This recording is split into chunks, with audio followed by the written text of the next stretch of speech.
Why were you and your partners so adamant about keeping the company headquartered in this area? This is our home. That's the simple reason.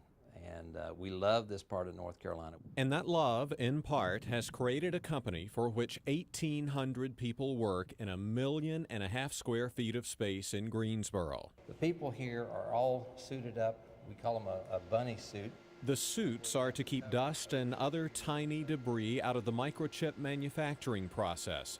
This is wafer fabrication, a sequence of photographic and chemical processing steps that creates electronic circuits on round semiconductor wafers. The semiconductor wafer, this lady is picking up a wafer. Those are 6-inch in diameter. Okay. And they've got several thousand of our parts on there. RFMD then cuts the wafers to form individual integrated circuits or chips like these that can be used for things like amplification and electronic devices. RFMD pioneered the power amplifier chip that takes the energy from a cell phone's battery, amplifies it, and makes it strong enough to reach a cell phone tower. RFMD's power amps are key reasons cell phones are now as small as they are. A year and a half ago, we had shipped our 1 billionth power amplifier. What's been the biggest surprise? What's caught you off guard? The different things that have went into a handset are really a surprise to us. When we started in 1991, we never envisioned a camera, for instance, being in a cell phone. So the companies had to keep up with those technological changes, and that hasn't been the only challenge. It's more and more difficult to make a significant profit in our business.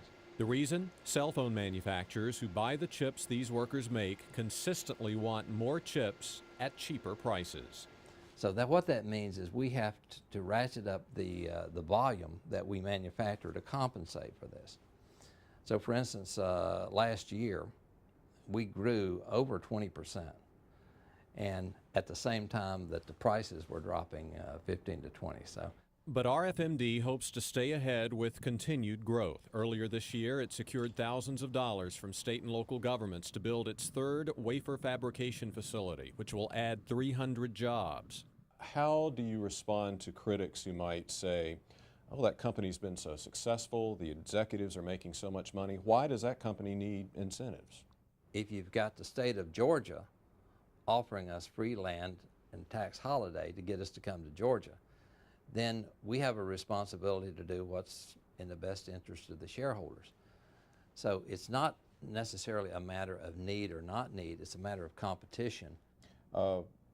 What do you think I'm going to be able to do with my cell phone 10 years from now that I can't do now? And I do have a camera on this, but what will I be able to do?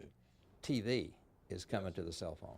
As you may know, there's many services, and right now they're a little crude, but with the new higher data rates, and digital transmission, we'll be able to get that up to where you get a high quality image. But in addition to keeping up with trends, Neal is giving back. Last year, he published a book with best-selling local author Jerry Bledsoe. It's the RFMD story, which Neal hopes will help future entrepreneurs and RFMD employees. Someone could live here.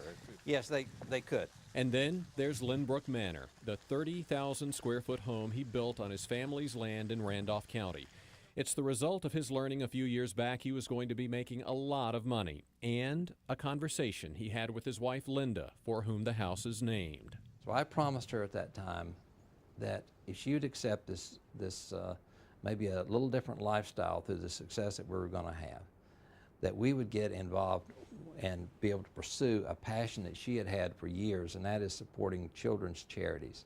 No one lives in this home. The Neals use it mainly for hosting fundraising events for organizations like St. Jude Children's Hospital and the Victory Junction Gang Camp. So we're using it as a tool, and so as a tool where you want to have hundreds of people over and expose them to these charities that we believe in, well then you need a large place to do that. It's a large money-generating tool built by one of the largest chip-making companies. The little office that we started in was 1,100 square feet. It seemed like an impossible dream to go from that to where we are today.